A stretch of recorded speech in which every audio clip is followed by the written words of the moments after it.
Well, Merry Christmas and Happy Holidays, everybody. I'm Gene Preuss for Houston Media Source TV, and it's the festive holiday season.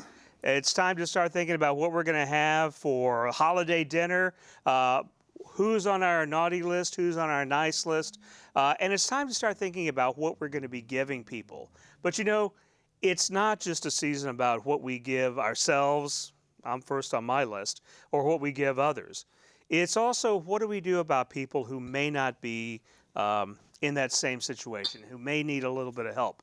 And with me today is someone who, for a long time now, has been helping out people, and that is Senor Pancho Claus.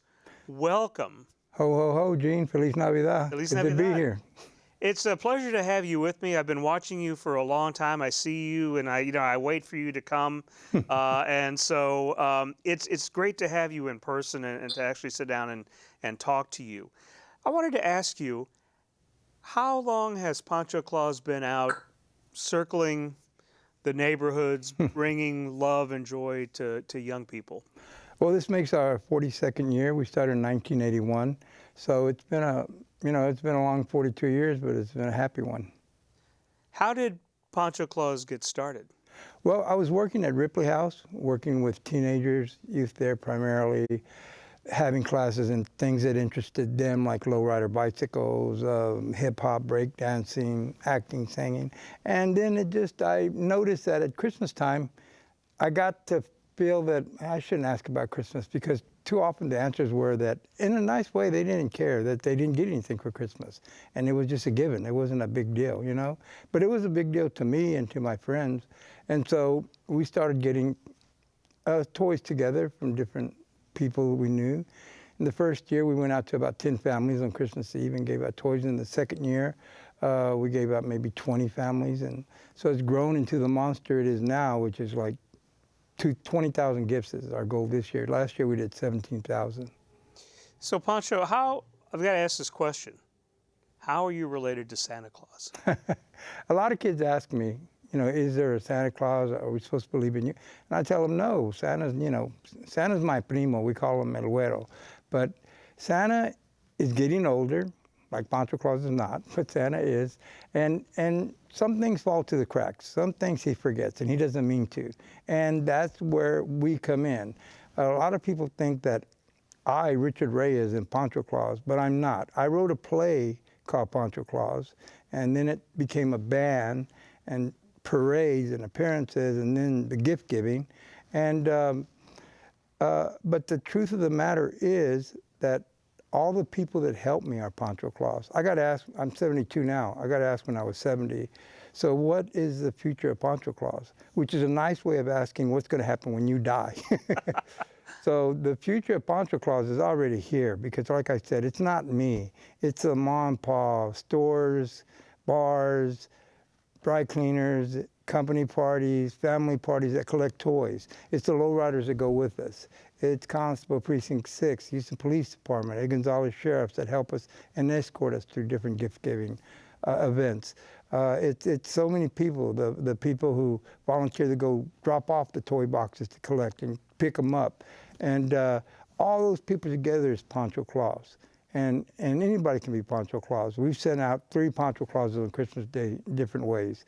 And just want people to know that there is a Santa Claus. We're just like his helpers. Speaking of his helpers, first of all, let me say this. I love Pancho Claus's outfit. That is awesome. I think nothing, it's a signature outfit, right? And uniform. It's just like Santa Claus, right? But I like yours a little bit better. Speaking of which, we've got a couple of other uniformed helpers of Santa Claus with us today. And first, let me go to E.J. Reyes, and you are with HPD's Blue Santa. Can you tell us a little bit about, so do people ask you if you're Santa Claus too? They don't, no. Okay. But the way we started was back in 1984. So we've been going, this year will be our 39th year. But in 1984, we had a couple officers that were dispatched to a shoplifting call. So when they get to the store, and they meet with the store security, they learn that the gentleman was shoplifting toys, and this was in December at Christmas time. So they learned that the gentleman was shoplifting toys to provide gifts for his kids because he couldn't afford to buy gifts for his kids for Christmas. Well, unfortunately, we had a duty to perform and to fulfill because the store wanted to press charges. However, the gentleman's story touched the officers' hearts, and they had all his information because they had to take him to jail. They went back to the station and told the story to the other officers. Well, officers just started throwing money in so they could purchase gifts for this man's family. So they collected enough money to actually serve 3 families for Christmas that year. And it just grew and grew and grew to where now we are payroll deduction. So for every $3 that an HPD officer gives out of their paycheck, they get 1 bag of toys to sponsor a child. And we have some officers that give $3 a paycheck. We have some officers that give over $150 a paycheck. This is every paycheck, mind you. So each bag costs them $72. However, we're primarily funded by ourselves, by the officers that donate to the program. And we do our shopping year-round. And because we're a nonprofit organization, we look for the deals. We buy in bulk. We have community partner stores that will call us and that will give us discounts knowing what we're doing. And we do get about probably 10, maybe 15% of donations, but we're primarily funded by the officers, and we do the shopping ourselves. And so it's just a privilege to be able to serve the community in another capacity, because some of the kids and families just see us in one way, but this is an opportunity for us to show them that there's another side of us as well. Well, that is a wonderful origin story. I like the way, that's a very moving story about how HPD's Blue Santa got started. Another person in another uniform with Houston Fire Department is Marty Black. And Marty, welcome. Want to say happy holidays to you too. I know you're joining us by Zoom, but tell us, and it looks like you're busy. It looks like you're a busy elf. So you've got a lot of things in the background there. How did HFD get started? Your program. So our program, Operation Stocking Stuffer, started with a school teacher, Miss Laura Jean Young, almost 30 years ago now, who was serving underprivileged children, and through just the kindness of her heart started collecting toys for these children. And some firefighters heard about the great deeds that she was doing, and they kind of jumped in and helped her. So they were using their own personal vehicles to transport the toys and take them to the families. And over the years, it just has grown into one of the biggest events that the fire department puts on every year.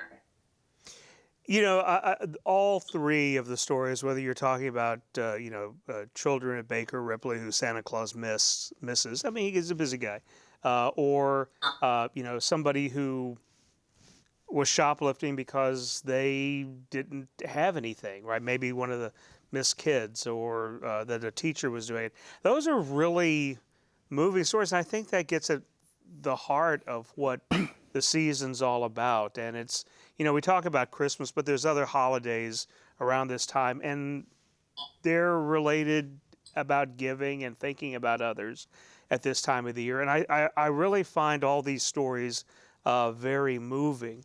Pancho, let me ask you a question. I'm going to ask all of you this. I'm sure you see many reactions and hear many stories. Are there any stories that you can share with us about what you've done and how it affects the community? Well, we reach a lot of different age kids, from toddlers to teenagers, and we go out a lot to detention centers also, like Burnett Baylen or Harris County, Clear Lake Youth Village. And to see those teenagers, when we perform there, a lot of them don't get visits, it just is. And so for them to be moved, to cry, to shed a tear, as tough as they are, that's moving. To roam through the streets on Christmas Day as a surprise and come up with all this racket, all these lowrider cars, police officers escorting us, sirens. And you can tell that the grandmother's standing on the porch watching us give out gifts are relieved and touched by the surprise of it, because they thought maybe they weren't going to get anything for their kids that year. So all that is moving and keeps us going. I think that, people think that they failed their families or their loved ones if they're not able to provide gifts. And I think the story of the police officers who took pity upon the person, although they had to do their job and arrest him. We see a lot going on right now about people, robbing trucks or robbing people on the street, taking things. And some of that is selfish, but some of it may be because of this holiday season. This is the time that we place so many expectations on people. How is it that people respond when Blue Santa comes out?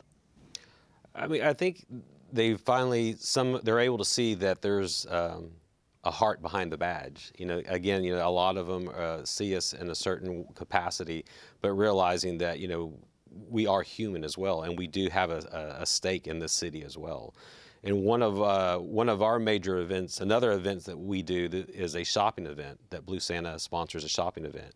And we pick 2 HISD schools, and we get approximately about 15 students from each school, and they have to write an essay answering the following question: how can today's youth and HPD officers build trust and respect with one another?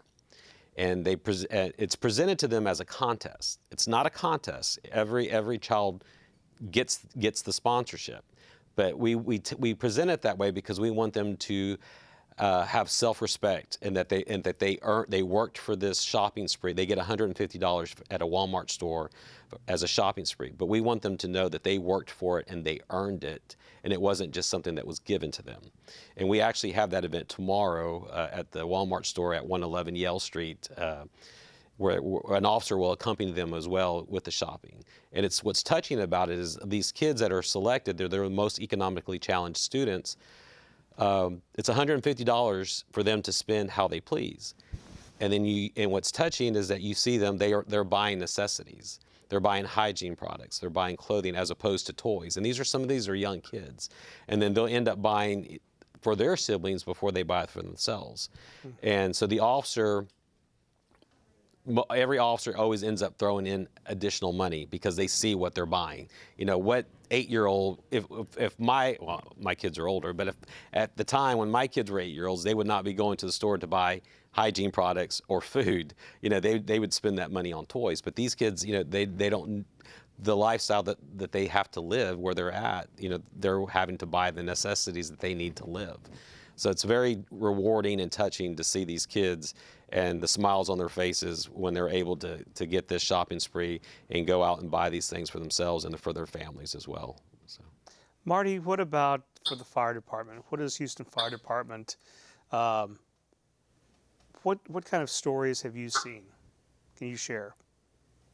I think the most touching part for me is after the weeks and months of hard work of making the toy bags, just seeing the smiling faces on giveaway day. For me, it touches my heart, and it just makes everything absolutely so worth it for me. We do go to our brick and mortar location sponsored by Target. That is primarily where we do most of our in-store shopping with our sponsors. And that's a fun time for me as well, because the sponsors really enjoy going to the Target and picking out the toys for the different children. And so I think those are the 2 biggest events that we do that really touch my heart. Well, that's really wonderful. In fact, I was at Target just this morning. That's where I got this lovely sweater. But this is the only one left. So a lot of people have been there. So let me go back here and start with you again, Marty. Go back around the other way. Who helps? So you mentioned Target as a big sponsor. How is it that people can help what Project Stocking Stuffer is doing? Absolutely. So as I did mention, Target is our primary brick and mortar location. Shell is our title sponsor. but we've got countless sponsors. I mean, the community just really comes together to help us with this. We've got sponsors from Sempra and Ascend Cares and Xfinity. Amity Bank is one of our primary sponsors. And so and then I'm sorry if I'm forgetting anybody, but it really is the community just comes together and they help us with these toys. There's no way that just the Houston Fire Department could do this by ourselves. We really need the help of the community, and we get so much support from them. And Officer Reyes, I think you kind of mentioned this a little bit yourself earlier, but can you go into further detail on how people can help Project Blue Santa or Blue Santa in Houston? Sure. Well, like I mentioned earlier, we're primarily funded by ourselves, by officers that are members of the program. I think that's a little bit of the difference is that we actually put in our own money into the program, and we're 90% funded by our own officers in the department. And however, we do have community partners as well that sponsor us, that will do toy drives for us and will collect toys. And that allows us to make the bags bigger. Because even though the bag costs the officer $72, they're really getting anywhere from $150 to $200 worth of toys in that bag. And I don't want you to lift your bag because it's real heavy, but you've got a bag sitting next to you. Is this the type of bag that the officers get? Yes, it is. This is the type of bag, and it's labeled with the ages and what age group that bag would go to, and then the gender as well. Mm-hmm. So, and it just, again, it'll vary on the ages and then the value of the toys, but because of the way we do all our shop. I mean, this is a year-round project. I mean, we're already starting to shop for Christmas next year. And we catch the deals year-round, we buy in bulk, and because we service so many kids at Christmas time, there's just no way for us to do it in 2 months prior. So we do the shopping ourselves. That's the another thing as well, is that we're primarily funded and operated by the officers. So I don't want to run the risk of embarrassing anybody, but how many officers are in HPD? We have approximately 40% of the department. So 40% of the department. So it's a significant number. It is a significant number. Yes, it is. And we have just new officers that are coming in, or officers that are retiring that may leave the program, and then as they leave, new officers that come in, we have them signing up as well. Mm-hmm. So it's constantly rotating. Correct. Yes. Right. Yeah. Right. And how long have many officers been doing it? Do they do this? Is this something that they do every year, that they commit to it every year, or is it? Yeah, like I said, we're payroll deducted. So the money is automatically coming out of the officer's check, depending on the amount that they want to sign up for.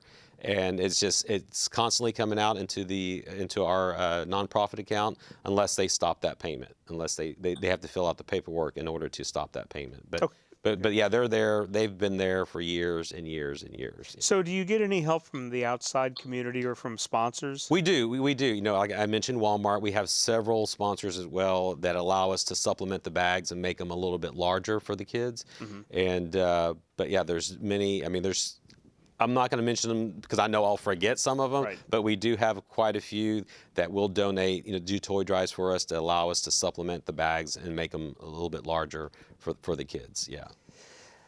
Pancho, Claus, I know it's not just Richard Reyes who does this all by himself, and you mentioned that there were other people that helped as well. Can you go into a little bit about how do people help you? How do people be your elves?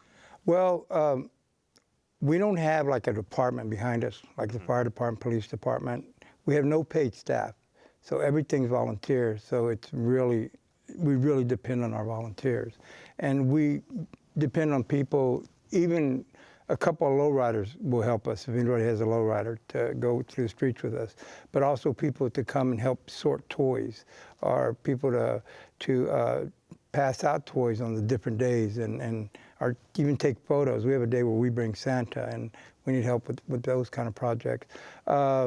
We need help transporting to the valley, trucks, gas, things like that.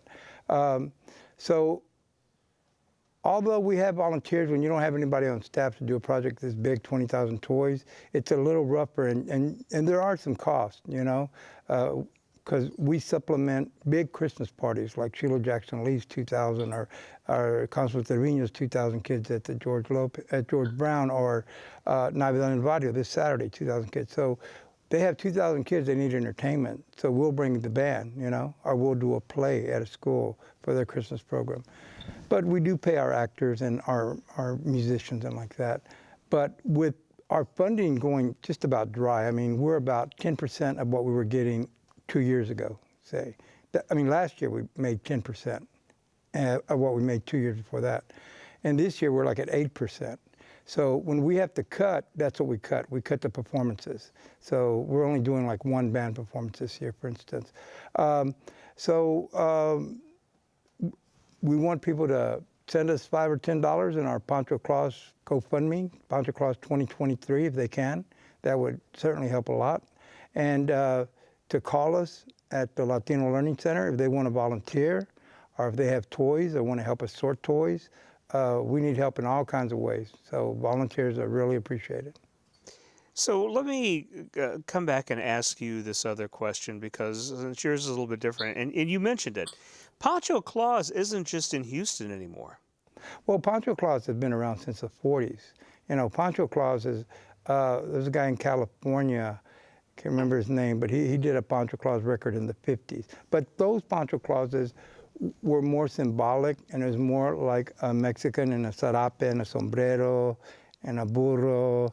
And you're talking about the 40s here. He'd come home drunk, and it was kind of pretty, you know, politically incorrect. Our Pancho Claus is different, and there are Pancho Clauses around, you know, like in Lubbock or San Antonio, but they're more symbolic in that way. Our Pancho Claus performs, you know, we have a band, it's a play, and it's gift giving. So one of the things, let me ask you this about Pancho Claus. One of the things that I found most unique about him was the lowriders. And when I was growing up, a kid, 70s, 80s, 90s, lowriders were a big deal in the community. I was more towards San Antonio. But there were a lot of people who sunk a lot of money into their lowriders. And I thought they'd kind of gone away, and then here comes Pancho Claus, and he's bouncing down the avenue. Is this a tradition that's still around? Are you keeping it alive? Well, when you asked the origins of Pancho Claus, and I told you working at Ripley House, that was how we got into the gift giving. As far as the play, the zoot suit and the lowrider part of it, in 1981, I joined this group, TBH Center, which is still here at Jensen and Navigation. And on their schedule, they had, for a play, Pancho Claus. And they knew I was taking writing at the University of Houston, so they said, you should take a stab of writing this, because we haven't written it yet. And I said, well, what do you envision? So they envisioned what I just So they had the play before they had it written? Right. Okay. And so I asked them, what do you envision? And they described to me about the sombrero and the sarape and the burro. But in 1981, Luis Valdez, as you said, in the 80s, came out with a blockbuster movie named Zoot Suit. Mm-hmm. And so in Houston, in the 80s, early 80s, Zoot Suit contests, lowrider contests, they were just very popular. So I wrote a play based on the night before Christmas, but Chicano style. And what to my wondering eye should appear, but 8 lowrider cars all jacked down in the rear. And Amaya, Paya, están en la cama, Mom in her nightgown, tú sabes, Dad don't wear pajamas. And so it was more, you know, Chicano friendly. Right. And so that's where the lowrider and the zoot suit came in. The gift giving was going on over here, the play was going over here, and then we just married them. That's fantastic. That's a great story. That's a great story. So in the Blue Santa, tell us, I see behind you, Santa Claus is waving, Officer Reyes. Is that what Blue Santa looks like? Is he wearing a blue uniform? He is wearing a blue Santa, blue suit. Yes, he is. Yeah. Do the kids act confused when they see him? Like, why is Santa dressed in blue instead of the red? Some do, some don't. We just explained to them we explained to them that he's just representing the police department today. And he wears a badge. And he does not wear the badge. Oh, okay. No, he does not wear the badge, but that he is just representing the police department. So that's why he's in the blue suit when he goes out to the events. Yeah. Okay. So, and Marty, what about for the fire department? Is there a Santa Claus Does he come out, or is it just his elves and helpers that do it on their own? No, just the elves and helpers. We don't officially have a Santa Claus just yet. We have an unofficial one. It's one of our coordinators for the toy drive, but we don't have an official Santa now. Okay, well, but so in either case, though, I'm sure that the kids are very happy to see you and participate and partake. Let me ask you a question about diversity. And kind of going back to the Pancho Claus, Pancho Claus is addressing a more diverse audience than Santa Claus may, or people traditionally associate with Santa Claus. What about in the communities that HPD and HFD serve? Is there a lot of diversity in this? There is a lot of diversity, and our thing is that we're here to serve the entire population, the entire public, our citizens here of Houston. It doesn't matter what origin they come from, what color of their skin, how they identify. We're here to serve everyone. That's an oath that we've taken. We're here to serve the public, and not someone. We're all different. We're all different, and we're all unique, regardless of where we came from or who we are. We are all different in our own ways. So we just want the public to understand that we accept everyone. We're here to serve everyone. We do not have any biases against anyone, and we're here to make the city of Houston a better place. What about for HFD and stocking stuffer? Yes, we do see a lot of diversity, especially on giveaway day, as I mentioned, and to echo what Mr. Reyes said. We're here to service all of the community. We don't have any biases, and so we took an oath as well to help and protect the citizens of Houston, and so that mentality translates to the toy drive as well. We don't have any biases, and we're here to service everybody. Well, let me ask you a question. I think some of you have already talked about it a little bit, but let me go in depth with this question specifically. How do you locate individuals, children, who need stocking stuffer or blue Santa? Marty, let's start with you. So in previous years, we did do a registration, but we have gone away from that. So primarily how we reach people that need Operation Stocking Stuffer is essentially through social media marketing. And then we give them the information of where the giveaway will be, what time the giveaway will be. So that's typically how we reach the community and let them know about our toy drive. So it's mostly through social media. Officer Reyes, how about you? It's the officers themselves. Correct. So for the Blue Santa program, it's the officers who are actually members of the program who donate their own money out of their paychecks. They sponsor the children. So they're the ones that are out there in the streets, and they're able to identify kids in need out in the neighborhoods, or whether it's a school that they donate to or a church. So since it's their money that they're donating to this program, they sponsor the children. We, the Blue Santa team, simply do the legwork, the shopping all year round, putting the bags together. Again, like I said, it's a year round. We're diligently working all year round to get ready for Christmas. So, and this is just a side that we also have our regular duty assignments as well. And so we do this on our when we're not working. We come in and work to get the shopping and build the bags together. And for the officers to come in when it's time for distribution, they'll come up and pick up their bags, and then they'll go out and they'll distribute their toys to the kids that they sponsor. So you, as you're saying, this is in addition to the full-time job of police work. Correct. Yes. The officers themselves are donating this additional time on top of that, but you do have a year-round stuff. So it is a year-round project. It's a year-round project because, like, again, one of our main purposes of this is to the public know that this is directly coming from us, and we're the ones putting in the legwork, doing the shopping, doing the stocking, building the bags.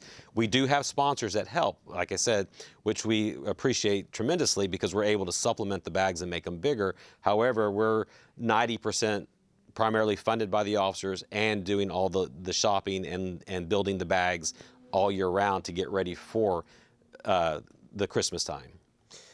So, Marty, as far as the fire department, I'm guessing that it's a year-round effort as well, or at least a significant amount of time goes into all the work, right? Absolutely, yes. It's a year-round project as well.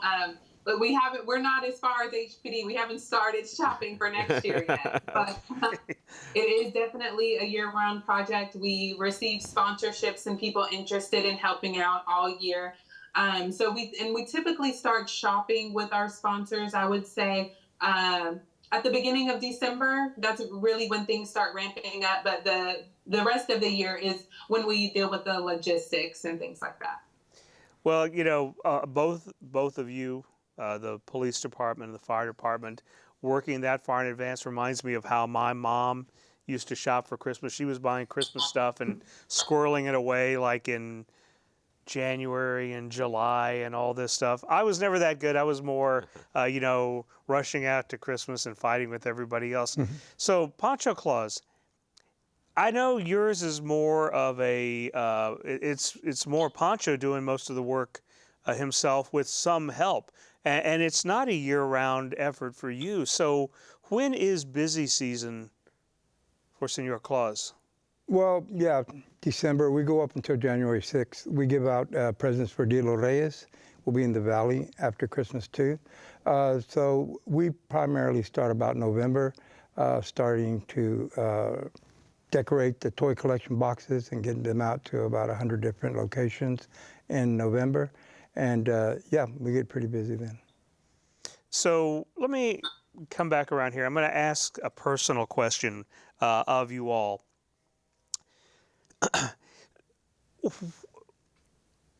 What was Christmas like for you as a child?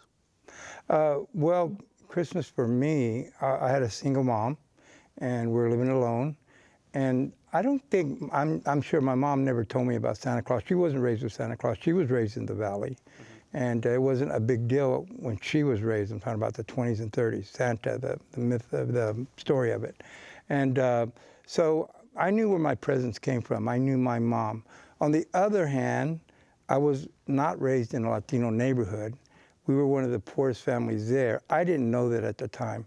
I'd be called into the office at Christmas, and the principal would be there with her secretary saying, "What do you want for Christmas?" And we'd always get the rodeo tickets, and we'd always get the circus tickets. And I was thinking, wow, I'm real popular. They really like me to give me all this stuff. But I didn't know that we were the poorest family in the neighborhood, and that's why they were giving us the things, you know? So, but as everybody says, when you're young, you don't know that. You know, I was fed every day. I was clothed okay. We had shelter. So as far as you know, you're doing fine, and that's how I felt. What about you, Officer Reyes? I think I was, my family, we were just a typical average middle-class American family. I was extremely blessed in the fact that we had a large family, and we did believe in Santa Claus, and just the regular traditional upbringing of life. And like I said, we were blessed. We were just blessed. Yeah. Did you grow up here in the Houston area, or? I did grow, well, not in Houston, but in the suburb out in Pearland. So Okay. yeah. Okay. So it was like a good life. And Marty, what about you? What was Christmas like when you were a child? So I grew up with a single mother as well, but very blessed, very fortunate. I never felt like I was missing anything. I remember her setting out milk and cookies when I still believed in Santa Claus. So it was a great experience. The house was always decorated beautifully. She did a great job with the means that we had. That's wonderful. Yeah, I mean, I grew up kind of lower middle class near San Antonio, but we always had Christmas, right? We always had the holidays and the gift giving, and Mom and Dad always brought us stuff. And I think that's interesting is that I know I teach at a university, and we get students from all different backgrounds, and even though they may not have been from the United States, or they may have grown up in other parts, Thanksgiving a lot of them eat turkey, even if they've never had it before until they came here. They get into the spirit. They eat turkey, and they plan for Christmas and other holidays. I believe in celebrating all the holidays, right? The more vacations, the more holidays, the better for me. But I'm really moved by the stories and the work that all of you are doing, I've got to think that it's got to affect how you see Christmas and how you see the holidays today. So, Marty, how has this work affected you and your understanding of the holidays and the giving season that we see today? How does this change you? So, as I said, I grew up with a single mother, so I didn't ever feel like, fortunately, I didn't ever feel like I was going without. And so, honestly, it's been eye-opening for me when I came into the toy drive, to see the different families that were struggling financially. And so it really made my heart grow bigger because every year, we strive to do more, and we put in the work as a team to try to reach more families. So yeah, it's great. I love doing it. It's something that really touches my heart when I see the kids and they're enjoying and they have presents for Christmas, and we were a part of that. Officer Reyes? Well, for me, my parents instilled with me and all my siblings the importance of giving back, and recognize how blessed that we may be, and not everybody is as fortunate, and it's the importance of giving back. And it's not always the amount, maybe, of it doesn't always have to be a monetary amount that you give back, but just your time as well. And it's not the amount of money you give or what you do, but the love that you put behind it is really what matters, is why you're doing it, and why the importance of giving back, as opposed to the monetary value, but the love that you put behind it, and to see what you're doing for other people. Pancho Claus? Well, it's changed me. As I said, I joined this theater group as a performer. I wrote a play, I made a band, and that was important. As I get older, it's just the poverty and the advocacy needed for our community that set my priorities different. Like I say, I don't care about the band or the play as much as I do about making sure we get these toys out. I was in front of City Council 3 days ago talking about we don't have a cooling station downtown for the homeless, and we need one, and we better get started. It's 5 minutes away. Or also talking about the danger that seniors and single mothers on the metro face. And so it's changed my way of thinking into being more attuned with the stories that are happening in our community. Well, I think that the stories that you're telling me, Marty and Officer Reyes and Pancho Claus, I think all of these stories are so moving and so important during this holiday season. And I want to thank you all for what you're doing and what you represent. I think you're changing a lot of lives. Let me ask you a quick question about the police officers during this time.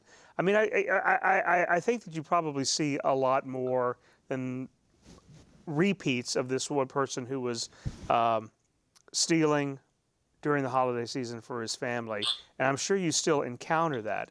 How are your officers trained to react in those times?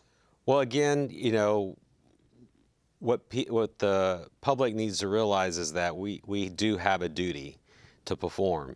And when something is happening and we get called out, we have a duty to respond to the store or the individual that may have been wronged, whatever that may be. And we have to, we sworn an oath, and we have to fulfill that duty. But it doesn't take away that we do have feelings, and we are human, and that we do understand a little bit of what the other person is going through. So it does touch them, but unfortunately, they have a duty to perform. So. Well, Marty Black with Houston Fire Department, Officer E.J. Reyes with HPD, and Pancho Claus, Richard Reyes, I want to thank you all for what you're doing. Keep up the good work, and let's hope that just like Santa, the spirit of what you're doing continues for many, many, many years to come. Thank you very much. And thank you for joining us. Happy holidays, Merry Christmas. For all of us here at Houston Media Source TV, I'm Gene Preuss. Thank you very much.